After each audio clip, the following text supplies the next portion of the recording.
नमस्कार दोस्तों, हिंदी कहानी 2.0 चैनल में आपका स्वागत है। तो आज हम कहानियों की अगली कड़ी में मुंशी प्रेमचंद जी द्वारा लिखित कहानी एक आँच की कसर को सुनते हैं। लेकिन उससे पहले आप सभी लोग से एक विनम्र अनुरोध है कि अगर चैनल पर नए हैं तो चैनल को सब्सक्राइब जरूर कीजिएगा। कहानी अच्छी लगे तो लाइक शेयर कमेंट जरूर कीजिएगा। तो चलिए शुरू करते हैं कहानी एक आँच की कसर। सारे नगर में महाशय यशोदानंदन का बखान हो रहा था। नगर में ही नहीं, समस्त प्रांत में उनकी कीर्ति की जाती थी। समाचार पत्रों में टिप्पणियां हो रही थी और मित्रों से प्रशंसापूर्ण पत्रों का तांता लगा हुआ था। समाज सेवा इसको कहते हैं। उन्नत विचार के लोग ऐसा ही करते हैं। महाशय जी ने शिक्षित समुदाय का मुख उज्जवल कर दिया। अब कौन यह कहने का साहस कर सकता है कि हमारे नेता केवल बात के धनी हैं, काम के धनी नहीं है। महाशय जी चाहते तो अपने पुत्र के लिए उन्हें कम से कम 20,000 रुपये में मिलते, मगर लाला साहब ने सिद्धांत के सामने धन की रत्ती बराबर भी परवाह नहीं की और अपने पुत्र का विवाह बिना एक पाई दहेज लिए स्वीकार किया। वाह वाह, हिम्मत हो तो ऐसी, सिद्धांत प्रेम हो तो ऐसा हो, आदर्श पालन हो तो ऐसा हो। वाह रे सच्चे वीर, अपनी माता के सच्चे सपूत, तूने वह कर दिखलाया जो कभी किसी ने नहीं किया था। हम बड़े गर्व से तेरे सामने मस्तक नवाते हैं। महाशय यशोदानंद के 2 पुत्र थे। बड़ा लड़का पढ़ लिख कर फाजिल हो चुका था, उसी का विवाह तय हो रहा था और हम देख चुके हैं कि बिना कुछ दहेज लिए। आज तिलक था। शाहजहांपुर स्वामी दयाल तिलक लेकर आने वाले थे। शहर के गणमान्य सज्जनों को निमंत्रण दे दिए गए थे। वे लोग जमा हो गए थे और महफिल सजी हुई थी। एक प्रवीण सितारिया अपना कौशल दिखाकर लोगों को मुग्ध कर रहा था। दावत को सामान भी तैयार था। मित्रगण यशोदानंद को बधाई दे रहे थे। एक महाशय बोले, तुमने तो कमाल कर दिया। दूसरा बोला, कमाल? यह कहिए कि झंडे गाड़ दिए। अब तक जिसे देखा मंच पर व्याख्यान झाड़ते ही देखा। जब काम करने का अवसर आता था तो लोग दुम दबा लेते थे। तीसरे ने कहा, कैसे कैसे बहाने गढ़े जाते हैं साहब, हमें तो दहेज से सख्त नफरत है। यह मेरे सिद्धांत के विरुद्ध है, पर क्या करूं, बच्चे की अम्मी जान नहीं मानती। कोई अपने बाप पर फेंकता है, कोई और किसी खुर्राट पर।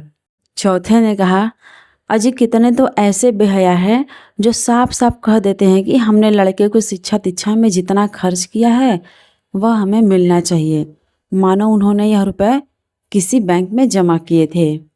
पांचवें ने कहा, खूब समझ रहा हूँ, आप लोग मुझ पर छींटे उड़ा रहे हैं। इसमें लड़के वालों का ही सारा दोष है या लड़की वालों का भी कुछ है? पहले वाले ने फिर से कहा, लड़की वालों का क्या दोष है, सिवा दूसरे की वह लड़की का बाप है।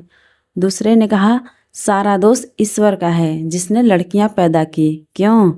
पांचवें ने कहा, मैं यह नहीं कहता, न सारा दोष लड़की वालों का है न सारा दोष लड़के वालों का, दोनों की दोषी है। अगर लड़की वाला कुछ न दे तो उसे यह शिकायत करने का कोई अधिकार नहीं है कि डाल क्यों नहीं लाए, सुंदर जोड़े क्यों नहीं लाए, बाजे गाजे पर धूमधाम के साथ क्यों नहीं आए, बताइए। चौथा वाले ने कहा, हाँ, आपका प्रश्न गौर करने लायक है। मेरी समझ में तो ऐसी दशा में लड़के के पिता से यह शिकायत नहीं होनी चाहिए। पांचवें ने कहा, तो यूँ कहिए कि दहेज की प्रथा के साथ ही डाल, गहने और जोड़ों की प्रथा भी त्याज्य है। केवल दहेज मिटाने का प्रयत्न करना व्यर्थ है। यशोदानंदन ने कहा, यह भी थोथी दलील है। मैंने दहेज नहीं लिया, लेकिन क्या डाल गहने न ले जाऊंगा? पहले महाशय बोले, आपकी बात निराली है। आप अपनी गिनती हम दुनिया वालों के साथ क्यों करते हैं? आपका स्थान तो देवताओं के साथ है। दूसरा बोला, 20,000 की रकम छोड़ दी, क्या बात है? यशोदानंद बोले, मेरा तो यह निश्चय है कि हमें सदैव अपने सिद्धांतों पर स्थिर रहना चाहिए। पूंजी के सामने धन की कोई मूल्य नहीं है। दहेज की कुप्रथा पर मैंने कोई व्याख्यान नहीं दिया, शायद कोई नोट तक नहीं लिखा। हाँ, सभा में इस प्रस्ताव का अनुमोदन कर चुका हूँ। मैं उसे तोड़ना भी चाहूँ तो आत्मा न तोड़ने देगी। मैं सत्य कहता हूँ, यह रुपए लूँ तो मुझे इतनी मानसिक वेदना होगी कि शायद मैं इस आघात से बच ही न सकूं। पांचवें ने कहा, अब की सभा में आपको सभापति न बनाए तो इसका घोर अन्याय होगा। यशोदानंद बोले, मैंने तो अपना कर्तव्य किया है, अब उसका कदर हो या न हो मुझे इसकी कोई परवाह नहीं। इतने में खबर हुई कि महाशय स्वामी दयाल आ पहुँचे। लोग उनका अभिवादन करने को तैयार हुए। उन्हें मसनद पर ला बिठाया और तिलक का संस्कार आरंभ हुआ। स्वामी दयाल ने एक ढाक के पत्तल पर नारियल, सुपारी, चावल, पान आदि वस्तुएं वर के सामने रखी। ब्राह्मणों ने मंत्र पढ़े, हवन हुआ और वर के माथे पर तिलक लगा दिया गया। तुरंत घर की स्त्रियों ने मंगलाचरण गाना शुरू किया। यहाँ महफिल में महाशय यशोदानंद ने एक चौकी पर खड़े होकर दहेज की कुप्रथा पर व्याख्यान देना शुरू किया। व्याख्यान पहले से लिखकर तैयार कर लिया गया था। उन्होंने दहेज की ऐतिहासिक व्याख्या की थी। पूर्व काल में दहेज का नाम भी न था। महाशयों, कोई जानता ही न था कि दहेज या ठहरौनी किस चिड़िया का नाम है। सत्य मानिए, कोई जानता ही न था कि ठहरौनी है क्या चीज़, पशु या पक्षी, आसमान में या जमीन में, खाने में या पीने में। बादशाही जमाने में इस प्रथा की बुनियाद पड़ी। हमारे युवक सेनाओं में सम्मिलित होने लगे। यह वीर लोग थे। सेनाओं में जाना गर्व समझते थे। माताएं अपने दुलारों को अपने हाथ से शस्त्रों से सजाकर रण क्षेत्र भेजती थी। इस भांति युवकों की संख्या कम होने लगी और लड़कों का मोल तोल शुरू हुआ। आज यह नौबत आ गई है कि मेरी तुच्छ महातुच्छ सेवा पर पत्रों में टिप्पणियां हो रही हैं, मानो मैंने कोई असाधारण काम किया है। मैं कहता हूँ, अगर आप संसार में जीवित रहना चाहते हो तो इस प्रथा को तुरंत ही खत्म कर दीजिए। एक महाशय ने शंका की, क्या इसका अंत किए बिना हम सब मर जाएंगे? यशोदानंद बोले, अगर ऐसा होता तो क्या पूछना था, लोगों को दंड मिल जाता और वास्तव में ऐसा होना चाहिए।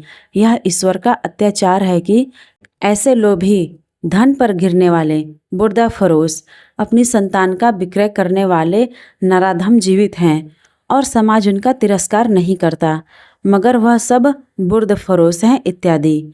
व्याख्यान बहुत लंबा और हास्य भरा हुआ था। लोगों ने खूब वाह वाह की।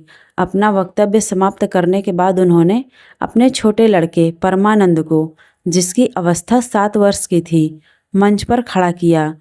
उसे उन्होंने एक छोटा सा व्याख्यान लिखकर दे रखा था। दिखाना चाहते थे कि इस कुल के छोटे बालक भी कितने कुशाग्र बुद्धि हैं। सभा समाजों में बालकों से व्याख्यान दिलाने की प्रथा है ही।